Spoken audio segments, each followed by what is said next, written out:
जी, मेरा नाम कबीर खान है और आप देख रहे हैं व्यू हेल्प सेंटर। उम्मीद करता हूँ कि सब खैरियत से होंगे। आज की हमारी वीडियो है एग्जाम्स के बारे में कि जी एग्जाम आप लोगों ने कंडक्ट, बेसिकली इसको हम कहते हैं एग्जाम डेमो। कि आप एग्जाम में जब आप जाएंगे एग्जाम सेंटर में, तो आपके पास क्या क्या डॉक्यूमेंट्स आपके पास होने चाहिए, और इसके अलावा जो है आप सिस्टम पे बैठ के अपने एग्जाम किस तरह कंडक्ट करेंगे। बहुत सारे स्टूडेंट जो हैं उनको आइडिया नहीं होता, क्योंकि अभी मिड टर्म है, फर्स्ट टाइम पेपर दे रहे हैं आप लोग, तो उसमें आपको आइडिया नहीं होता कि पेपर कंडक्ट किससे करना है। तो 1 घंटे का आपका ये पेपर है और ये एमसीक्यू बेस पे ज़्यादातर पेपर होता है। थोड़े बहुत जो है इसमें लॉन्ग क्वेश्चन, शॉर्ट क्वेश्चन होते हैं।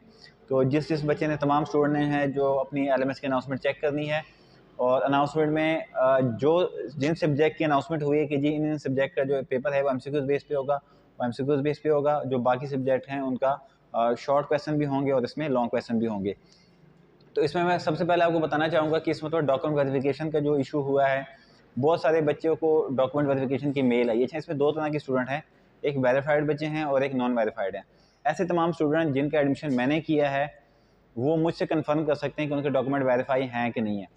ऐसे तमाम स्टूडेंट जिन्होंने खुद से अपने डॉक्यूमेंट वेरीफाई, जो खुद से अप्लाई किया है एडमिशन के लिए, किसी कैंपस के थ्रू अप्लाई किया है, वो अपने कैंपस से रब्ता कर सकते हैं। उनके पास वेरीफाइड और नॉन वेरीफाइड की एक लिस्ट अवेलेबल है, वहाँ से वो चेक कर सकते हैं।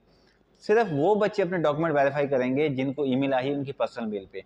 इसके अलावा कल जो, वैसे 8 दिसंबर लास्ट डेट थी, और कल जो है क्योंकि बहुत सारे बच्चों की डॉक्यूमेंट वेरिफिकेशन नहीं हुई थी, रश बहुत ज़्यादा पड़ गया था, और कुछ कैंपस, मखसूस कैंपस जो है जहाँ पे अपने आप डॉक्यूमेंट वेरीफाई कर सकते थे, तो इस वजह से अब यूनिवर्सिटी ने ये किया कि जो यहाँ पे आप अपने एग्ज़ाम देना चाहते हैं, जो आपने अपनी एग्ज़ाम सेंटर सेलेक्ट किया हुआ है जहाँ पे आप जाके एग्ज़ाम देंगे, वहाँ के जो एग्जामिनर होंगे वो आपके डॉक्यूमेंट वेरीफाई कर सकते हैं। तो आपने क्या करना है, आपको मेल वैसे आई है, दो आपने पासपोर्ट साइज पिक्चर देनी है, 2 मैट्रिक की मार्कशीट, 2 इंटर की मार्कशीट, आईडी कार्ड या बे फॉर्म जो भी आपको बना हुआ है, अपने अपने डॉक्यूमेंट जो हैं किसी 16वां ग्रेड के टीचर, जैसे जो 16वां ग्रेड होते हैं, ये लाजमी नहीं कि गवर्नमेंट अप्लाई हो, अगर प्राइवेट स्कूल है उसका जो प्रिंसिपल होता है वो भी 16वें ग्रेड के इक्वल होता है। तो आप किसी भी स्कूल, कॉलेज या 16वें ग्रेड के जो पुलिस है या आर्मी है या सरकारी टीचर है, किसी से भी अटैच करवा लें, और ये आप अपने एग्जाम सेंटर में आप जब जाएंगे तो ये पूरे डेज़ में, या लाजमी नहीं कि फ़र्स्ट पेपर वाले दिन आप जमा करवाएंगे, आपके 5 पेपर हैं, 5 दिन में आप किसी भी दिन जो है जाके अपने डॉक्यूमेंट वहाँ से वेरीफाई कर सकते हैं। ऐसे तमाम स्टूडेंट जो अपने डॉक्यूमेंट वेरीफाई नहीं करेंगे, मिड टर्म एग्जाम के बाद उनके अकाउंट ब्लॉक कर दिए जाएंगे, वो आगे एक्टिविटी नहीं कर सकेंगे जब तक उनके डॉक्यूमेंट वेरीफाई नहीं होंगे, और फिर उनको बाकायदा जाना पड़ेगा हेड ऑफिस इस्लामाबाद या फिर लाहौर, जो हमारा मेन ब्रांच है, वहाँ जाना पड़ेगा, वहाँ से वेरिफिकेशन होगी। तो ये थी डॉक्यूमेंट वेरिफिकेशन के बारे में डिस्कशन। और अब हम आते हैं एग्ज़ाम्स के बारे में।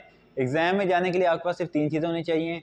आपके पास आपकी डेट शीट का प्रिंट होना चाहिए। डेट शीट का प्रिंट, आप, अगर आपके पास प्रिंटर अवेलेबल है तो आप खुद निकाल सकते हैं, अगर आपके पास प्रिंटर नहीं है तो आप, जो एग्ज़ाम सेंटर होगा आपका, आप वहाँ पे जाके अपना प्रिंट ले सकते हैं।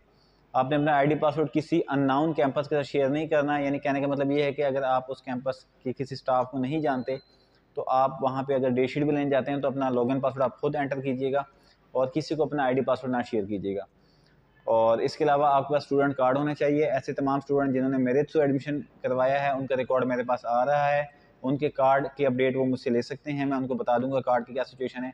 इन केस किसी वजह से आपको कार्ड नहीं मिलता तो आप अपना CNAC या बे फॉर्म जो भी आपके पास अवेलेबल होगा, एग्ज़ाम सेंटर में आप वो लेके जा सकते हैं, और वहाँ पे आप उसके थ्रू अपने एग्ज़ाम दे सकते हैं। एग्ज़ाम में बे फॉर्म, स्टूडेंट कार्ड या CNAC, इन तीनों में से एक चीज़ होना लाजमी है। कोरोना वैक्सीनेशन के बहुत सारे स्टूडेंट पूछ रहे थे, वो लाजमी नहीं है, उसका कोई काम नहीं है। आपने अपना जो एग्ज़ाम सेंटर में चीज़ें लेके जानी है, एक आपने स्टूडेंट कार्ड या आईडी कार्ड लेके जाना है, डेट शीट का प्रिंट होना चाहिए, और आपके पास एक पेन लिखना चाहिए, पेन आपके पास होना चाहिए। रफ शीट जो है वो आपको एग्ज़ाम सेंटर देगा, वहीं पे आप रफ शीट, मतलब जो भी आपने वहाँ पे काम करना है या रफ शीट पे हल करना है वो वहाँ पे हल करके उसके बाद वहीं पे एग्जामिनर आपसे ले लेगा, वो अपने घर नहीं लेके आ सकते। तो ये आपका थोड़ा सिचुएशन थी एग्ज़ाम के बारे में जो बताना लाजमी थी। इसके बाद हम जाएंगे डेमो की तरफ। डेमो में क्या होगा कि एक स्क्रीन पे आपको अभी एक पेपर प्ले होगा, और उसमें बताया जाएगा कि जी पेपर आपने लॉगिन किस तरह करना है, आपने जो है नेक्स्ट कैसे करना है, बैक आ सकते हैं कि नहीं आ सकते। 60 मिनट का पेपर होगा आपका ये। 15 मिनट के बाद आप अपना पेपर स्टार्ट नहीं कर सकते। यानी कि एग्जांपल मैं दे रहा हूँ आपको कि 11 बजे आपका पेपर है और आप 11:10 पे जाके लैब में सिस्टम पे बैठ के पेपर देते हैं, तो आपका लॉगिन हो सकता है। 11:15 के बाद आपका पेपर, आपको लैब में बैठने तो देंगे लेकिन वो स्टार्ट ही नहीं होगा, क्योंकि सॉफ्टवेयर इस किस्म का बना हुआ है। फिर फाइन के साथ आपको जो है वो पेपर देना पड़ेगा, वो बात की बात है। पर पेपर आपको 2000 का फ़ाइन पड़ता है।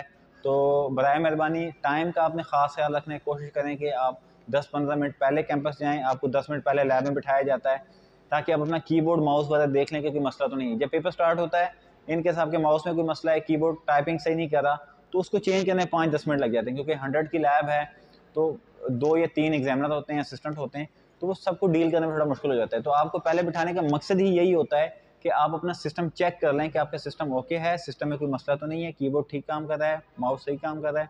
तो ये चीज़ें थी। 60 मिनट का आपका पेपर होगा, लेट आप होंगे उसका रिस्पॉन्सिबल आप खुद होंगे, चाहे बारिश, क्योंकि आगे बारिश भी स्टार्ट होती है, इसलिए मैं एग्जाम्पल दे रहा हूँ, बारिश हो रही, कुछ भी हो जाए, जो आपका टाइम आपने सेलेक्ट किया उस टाइम पे आपका पेपर होगा, हर हाल में होगा। किसी भी वजह से पेपर डिले नहीं हो सकता, लेट मतलब कि कैंसिल नहीं हो सकता। 15 मिनट का टाइम लिमिट होती है, 15 मिनट के बाद आपका पेपर स्टार्ट नहीं होगा। बेस्ट ऑफ लक मेरी तरफ से आपको एग्जाम्स के लिए। और इस वीडियो के डिस्क्रिप्शन में जो है एक पास पेपर का लिंक दिया हुआ है। बहुत सारे स्टूडेंट जो हैं मुझसे पूछते सर आप गायब कहाँ हैं, तो कुछ मसरूफियत ऐसी थी जिस वजह से मैं यूट्यूब को टाइम नहीं दे पाया। तो पास पेपर का लिंक अवेलेबल है, यहाँ से आप जब क्लिक करेंगे तो पूरे ओवरऑल जितनी भी सब्जेक्ट के पास पेपर अवेलेबल है वो आपकी PDF फॉर्मेट में शो हो जाएंगे। वहाँ से आप अपने सब्जेक्ट कोड देखें, वहाँ से डाउनलोड करें, वहाँ से आप अपना आइडिया ले सकते हैं एग्जाम्स का। बहुत सारे क्वेश्चन जो है रिपीट भी होते हैं और बहुत सारे क्वेश्चन जो है न्यू क्रिएट भी होते हैं। तो पूरा एंड डेज जो होते हैं जिसमें आपने तैयारी करनी होती है, आपने बुक से सर्च नहीं करना, कोशिश करें कि आप पास पेपर पढ़ें, ये पढ़ें, इसके अलावा और आपके पास हैं वो पढ़ें, जितनी पॉसिबल हैं वो पढ़ें। ऐसे तमाम सब्जेक्ट जो चेंज हो चुके हैं, जो अपडेट हो चुके हैं, उसके पुराने आपने पास पेपर नहीं पढ़ने, अपने अपडेटेड पास पेपर पढ़ने ताकि आपके लिए आसानी हो। अब हम जाते हैं जी डेमो की तरफ। एक स्क्रीन होगी, उसमें आपको बाकायदा बाकी डिटेल बताई जाएगी। Thank you. अच्छा, इस तरह का स्क्रीन होगी आपके सामने, ठीक है, ये डेमो है। मैं आपको एक मिनट दिखा देता हूँ। यहाँ पे आपने अपनी स्टूडेंट आईडी लगानी है और नीचे पासवर्ड आपने LMS का नहीं लगाना, आपने पासवर्ड लगाना है जो आपकी डेट शीट पे लिखा होगा, वो आप लगाएंगे तो आपको ये लॉगिन करेगा, ठीक है जी। उसके बाद जी यहाँ पे आप इस तरह का पेज होगा, आपने लॉगिन करना है, सिस्टम आपको ऑन ही मिलेगा। वहाँ से यहाँ पे सारी डिटेल लिखी होगी, आपको कौन कौन सा सॉफ्टवेयर अलाउ है, क्या क्या आप कर सकते हैं, क्या नहीं कर सकते। इस पर आप क्लिक करेंगे जी, मैं एग्री हूँ, और यहाँ से आप जो है इसको स्टार्ट कर लेंगे। उसके बाद इस तरह का पेज ओपन होगा, यहाँ पे आपके तमाम क्वेश्चन नंबर शो होंगे जी, कितने क्वेश्चन है इसके, ठीक है जी। एक मिनट, थोड़ा स्क्रीन के इशू आ रहा है, ठीक है जी। यहाँ पे आपकी आईडी वाला शो हो रही है, यहाँ पे सारे क्वेश्चन शो होंगे, यहाँ पे जो है आपका क्वेश्चन नंबर शो हो रहेंगे जी, कितने कितने क्वेश्चन हैं। आप यहाँ से 1 बाय 1 भी जा सकते हैं, आप यहाँ से नेक्स्ट करके जा सकते हैं, प्रीवियस वापस आके चेंजिंग कर सकते हैं। मिसाल के तौर पर सवाल नंबर 1 है, मैं इसमें मुझे लगता है कि जी 1 ठीक है, मैंने इसको सिलेक्ट किया। सिलेक्ट करने के बाद मैं इसको जैसे ही सेव करूँगा, इसको यहाँ से आप अपना क्वेश्चन को सेव करेंगे, सेव करने के बाद नेक्स्ट पे चला गया, ठीक है। तो नेक्स्ट क्वेश्चन पे यहाँ पे नेक्स्ट पे जाऊँगा तो ये 1 वाला ग्रीन हो जाएगा, ग्रीन का मतलब ये होगा ये सेव हो चुका है। अगर मुझे लगता है बाद में जब मैं सारा पेपर कर लूँ, मुझे लगता है कि जी नहीं प्रीवियस मैंने कोई गलती की है, तो मैं प्रीवियस आके इसको दोबारा चेंज भी कर सकता हूँ। 1 घंटे का टाइम होगा, यहाँ पे टाइम चल रहा होगा आपका। 1 घंटे में आप जो भी चेंजिंग करना चाहें, जितनी मर्जी मरतबा करना चाहें, वो एक्सेप्टेबल है। लास्ट में मतलब जब पेपर एंड होगा, जो डाटा आपने सेव किया होगा वही एक्सेप्टेबल होगा। यहाँ पे 21 सवाल के बाद जो है शॉर्ट क्वेश्चन स्टार्ट होंगे, और यहाँ पे आपने पेज में यहीं पे टाइप करने होंगे, आपको कहीं और जाके जो है टाइप करने की ज़रूरत नहीं है। साथ साथ सेव करते जाइएगा कि इन केस अगर किसी वजह से आपका सिस्टम बंद हो जाता है तो आपका डाटा सेव होगा, यानी कि 1 लाइन मैंने लिख ली, मैंने सेव कर ली, फिर मैंने टाइपिंग स्टार्ट की, 2 लाइनें लिख ली, फिर सेव कर ली। इस तरह आपका ये होगा कि आपका इन केस अगर सिस्टम बंद भी हो जाता है किसी वजह से, तो आपका डाटा सेव होगा। तो ये था जी आपके एग्ज़ाम के बारे में डिटेल थोड़ी सी जो आपको बताना लाजमी थी। एंड पे जाके जब आप फिनिश करेंगे तो यहाँ पे आपने फिनिश पे क्लिक करना है, और आपने यहाँ से फिनिश करेंगे तो आपकी स्क्रीन पे थैंक यू आ जाएगा। ऐसे तमाम स्टूडेंट जो आखिरी मिनट तक बैठे होंगे, उनका ये होगा कि लास्ट मिनट के बाद ना पेपर ऑटोमेटिकली बंद हो जाएगा, और बंद होने के बाद आपकी स्क्रीन पे थैंक यू आ जाएगा। तो इसका मतलब ये होगा कि विद इन टाइम, जो टाइम व्यू ने दिया हुआ आपको 60 मिनट, उस दौरान जो डाटा आपने लिखा था वो ऑटोमेटिकली सेव हो गया होगा। तो इसलिए परेशान नहीं होना। मेरी तरफ से आपको बेस्ट ऑफ लक एग्ज़ाम के लिए। मैं कोई चीज़ मिस कर रहा हूँ या आपके माइंड में कोई क्वेश्चन है, आप मुझे इंस्टाग्राम पे मैसेज कर सकते हैं, व्हाट्सएप नंबर मेरा यहाँ पे शो हो रहा होगा, आप उस पर मैसेज कर सकते हैं। थैंक यू सो मच ये वीडियो देखने के लिए। इंशाल्लाह मुलाकात होगी नेक्स्ट वीडियो में। अल्लाह हाफ़िज़।